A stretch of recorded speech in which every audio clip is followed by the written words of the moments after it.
Have you ever seen a video like this? How much is the fit? The pants were maybe like 11 or something. I don't have a belt. Well, that is called a fit check. And I thought it would be fun to apply this concept of creating the most expensive outfit possible to the mercenaries at TF2. So let's do that. Howdy, in-game Hoop here. On today's episode of Fit Check, we'll be talking about the pyro.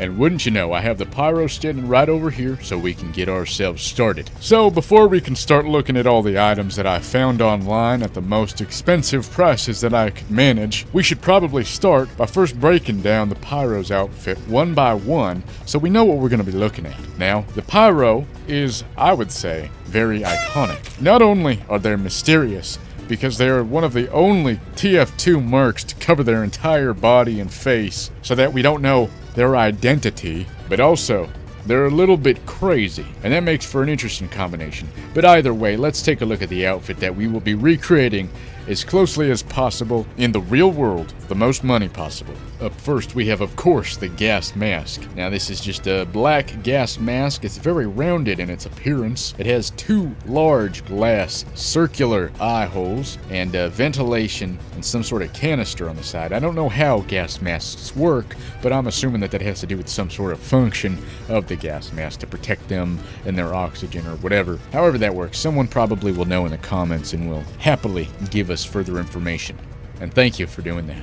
Up next, we have one of the biggest, largest items that the pyro is wearing, which is most likely, in some way or another, fireproof. What sticks out to me after that is these boots down here, which again I'm assuming are fireproof, and these large gloves, once again, probably fireproof. Then we have these utility belts and bandolier, along with 3 of what look to be smoke grenades. And last but not least, this gas canister, which would connect to the last item, which would be the pyro's flamethrower, which this pyro is not holding, but that is part of the flamethrower. And that's pretty much the whole outfit of pyro. In terms of the general look and aesthetics of the pyro, it's very utilitarian, I believe is the word. Everything has a very specific function, and in this case the function is being, of course, to protect them from the flames that they spew over everyone else. Well, anyways, let's get this pyro some of these items that I've procured for them, and let's see just how expensive this will cost. Here we go. There you go. Stand right there, pyro.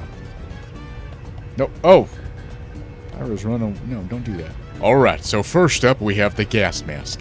And if you look behind pyro, you'll see that I have a gas mask selected from the internet. This is the MIRA Safety C21 Full Face Respirator Tactical Gas Mask. Now, unfortunately, I wasn't able to find something at this price point that matches the aesthetics of the original pyro gas mask, so I of course had to choose the higher price tag over the cosplay authenticity. That being said, I don't think it's too far off, but if you look, you'll notice that instead of the large circular eyeglass wear, we instead have a large one-piece glass. Looks kind of like what a ski mask would have. Those ski goggles of some sort or another. Instead of the mask having a more circular, pointed out, almost like a reindeer-looking nose situation, instead it's a big blocky thing, and then the canister down here is visible. The filter may be on the right-hand side of this gas mask, whereas, of course, on the original pyro, the filter looks to be at the bottom, and then the gas mask is on it is on the side, so that's not a huge departure. It also looks to me as if this gas mask doesn't fully encase the head of the wearer, whereas, of course, in pyro's case, I mean, I don't even know how physically that would work. How would you get something like that on? You have to stick your head in there. That would be probably very uncomfortable. So maybe not the most realistic unless I'm not familiar with what this is based off of. But of course, over here you'll see that's mostly just what looks like some straps that probably create a suction around the face instead of having to wear a full-on, fully enveloping your head inside of the mask. Now, there was one thing that I was thinking about when I was researching specifically the gas mask, and that is the placement here of the canisters. Now, please, if anyone knows anything about this, feel free to weigh in because I could be way off. But I was speculating that the side of the face the canister is affixed to for the pyro says something about the character, or might be a potential mistake. Now, if you look here at the tactical gas mask, you'll notice that it is on the left side. Now, I was curious because it gave me the option, while looking at this product, to buy a version of this gas mask that has the canister on the opposite side. I was curious and wondering if maybe that has something to do with the potential of aiming down sights. Now, if you're a right-handed individual, I would imagine if you're holding a rifle, you'd have to move the weapon near your right cheek, and so having a gas canister there would probably cause some sort of issue with your aiming. And so that has led me to believe that this might either be a mistake or telling of the character of Pyro, that either the Pyro is a left-handed individual, Which does not necessarily make sense, because of course, if you've played TF2, you'll notice that they use their right hand. But instead, what I think it has more to do with is the haphazard nature of the Pyro. The Pyro probably doesn't even need to aim down sights with the flamethrower, and probably doesn't want to aim down sights with any other weapons. Now, that could be me just completely looking into stuff that doesn't have anything to do with anything, but thinking about it, I found it very interesting. Anyways, this gas mask here that I found online is priced at $499.95. Alright, now let's move forward, shall we? Up next, we have the flamethrower, probably one of the more important aspects of the Pyro's outfit. Now, as you can see here, the Pyro is kindly standing in front of the X15 flamethrower. I found this bad boy online. It says it goes for about $1,699 up to $1,850, but I did not skimp out. I also checked what the Pyro package upgrade would have come with, and you get some napalm mix and extra CO2 tanks, which adds a little bit there as well, which totals out to $2,015. Now, I was really happy with this price point in particular. And in terms of the authenticity, the only thing that looks much different is only the actual flame dispensing part of the unit. And that is, of course, because if you remember, the Pyro has a makeshift looking flamethrower that they seem to have cobbled together themselves that even has a propane tank affixed to it. It's very large. It almost serves to weigh down the Pyro. This is not going to achieve that effect. However, it will achieve more money spent, which is why I chose this. Now, I don't have too much to say about this one. I didn't really have any weird speculatory thought processes when looking for or finding this particular item. However, it is worthy of noting that the black version of this flamethrower is the only reason it costs $1,850. So just painting this thing adds a couple $100 onto it, which I thought was a little bit entertaining. Anyways, that's that. How do you feel about that one, Pyro? I feel good.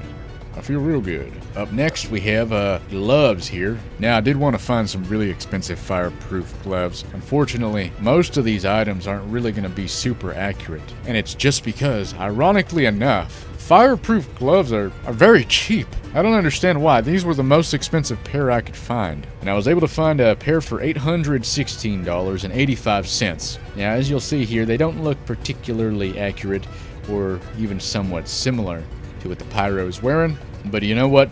They're going to be as protective as what the Pyro is wearing, if not probably more. And at least it has the real-life authenticity. And you know what? I have to remind myself, the goal of this series is, of course, to create the most expensive cosplay, not necessarily the most accurate.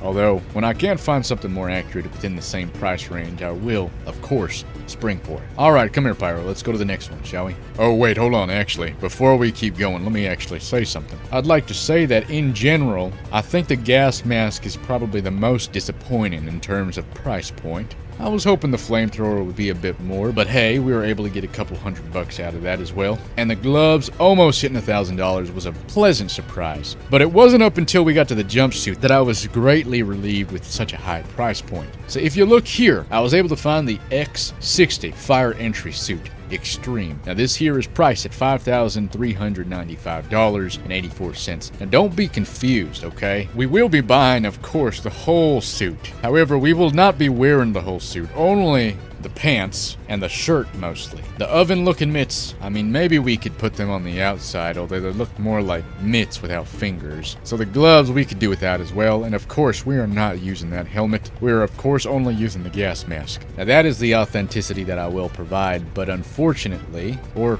rather fortunately, that means we have to buy it all together for that large price. And you know what, you could probably spray paint that, even though I'm sure the fire would most definitely mess with the paint somehow. Very interesting though. I wasn't really sure what to expect when looking for fire-resistant jumpsuits online, but I was very pleasantly surprised to see something with multiple thousands of dollars. It was quite the relief. Alright, let's keep moving. Up next we have the utility belts. So I did find this MT Military Alice yoke soldier strap with belt, utility army butt pack, canteen and magazine pouch, set for outdoor backpack, olive drab. Now, aside from the color of it all, everything else looks, I think, very accurate enough. Obviously, you could probably remove that canteen if you want to maintain the accuracy. The pouch is in the right place and looks very similar, I would say. The butt pack, again, we don't need it. But what's most important to me is that right there. The straps, the utility straps right there that go almost as if they are suspenders. Now, unfortunately, this is not as much money as I would have liked it to be. Only $69.99, which is not to say that that is cheap necessarily, but of course in the context of this video here, that's not exactly ideal. But hey, you know, it gets us there. Now up next we have the bandolier. Bandolier should be easy and unfortunately very cheap. Only $29.99, but it does look like it specifically will hold smoke grenades. And of course, as you can see here, those look to me like smoke grenades. Or maybe some incendiary version of grenades. Really not much else to say about this one. I mean, it's pretty simple, and it just wraps right around the pyro, as you can see here. Color-wise, not really much to be afraid of. If only there were one that had like diamond-encrusted bits to it. That would have made this a lot easier. Alrighty, moving on. Right over here, fella. Alright, sit yourself down there. Let's take a look.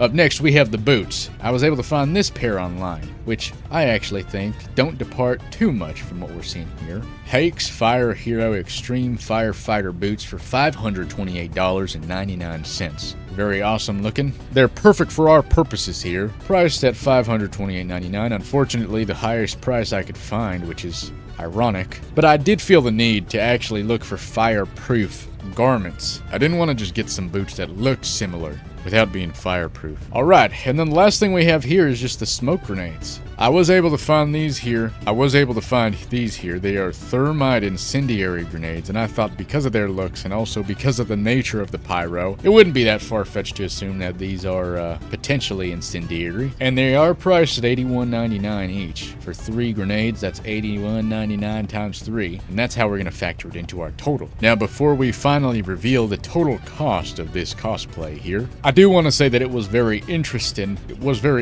Exploring how much it could potentially cost to recreate the pyro's outfit in real life, and specifically how cheap it actually could be. I think realistically, the most expensive thing would probably be either the jumpsuit and the flamethrower itself, because you could find some pretty cheap gas masks. In terms of the actual utility though, that could potentially bring the jumpsuit down by a lot, although I don't know where you'd find one that looks plasticky like the pyro's jumpsuit does. But very interesting stuff. Pretty much every single one of these fit checks episode has left me confused because my assumptions are always way off. The Scout ended up being the most expensive because of the bedazzleability of his outfit. It's very interesting and ironic how the most simple outfit ended up becoming the most expensive, whereas things like the soldier and the pyro, it's a little bit more difficult finding functional items of clothing of high price points. But with all that being said, let's finally reveal the total cost. Pyro, you stand here.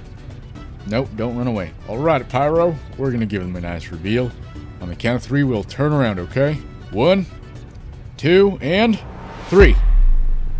Here it is, the complete and total cost of recreating the pyro's outfit in real life, but in the most expensive way possible. According to my math, I got $9,602.55. Unfortunately, I was hoping to at least break $10,000, but at the same time, I don't think this is the worst we've done so far. Very neat stuff. Pyro, I think you're a great character in TF2. Now, look over there for me real quick. Very cool looking computers over there, right, Pyro? You just look over there, alright? Don't look back now, okay? Just stay looking over there. Alright, that just about does it for the Pyro episode of Fit Check. How did you feel about this? Were you surprised at all? Because I seem to not know much, because I always end up being a little bit surprised. Either way, thank you for watching. If you'd like to see more Fit Check episodes, be sure to subscribe. And if you'd like to support this channel, check out the Patreon. Subscribing on the Patreon will give you access to exclusive videos. Thank you for watching. Goodbye.